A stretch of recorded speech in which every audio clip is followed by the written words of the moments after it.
Hello' everyone, কি খবৰ আপোনালোকৰ? আজি আমি দুজনী অলপমান বজাৰলৈ বুলি ওলাই আহিছিলোঁ। তাই ৰাস্তাতে গম পাইছে তাই যে মোজাযোৰ উল্টাকৈ পিন্ধি আহিলে বুলি। অলপমান চব্জি বজাৰ কৰি ফাষ্টফুড এখনত সোমালোঁ।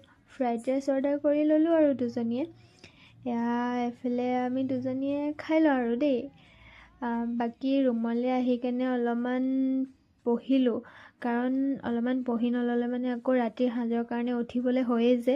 এবাৰ আমি লাইট খানা খাম বুলি আছিলোঁ, মিন্স অমলেট খাম বুলি আছিলোঁ, কিন্তু সাৰ নাইকিয়া জিভা খাওঁ লাগে কিবা মানে অলপ সলনি কৰি দিছোঁ দেই লাইনটো। এনেকুৱা হ'লে আৰু আমাৰ গতিটো মোবাইলত আমি ফটো দেখিলোঁ আলু পৰাঠা, সেইকাৰণে এতিয়া আমাৰ আলু পৰাঠা খাব কাৰণে জোৰ জাগিছে। আৰু এতিয়া বেলি আছে, চৰি আটা মাৰি আছে। আৰু শুনিলে নহয় লগৰজনীৰ কথা, কথা মতেই কাম আৰু।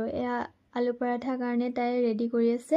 সেইফালে আকৌ মই বিলাহী চাটনি বনাবৰ কাৰণে বিলাহী আৰু জলকীয়া পুৰি আছোঁ।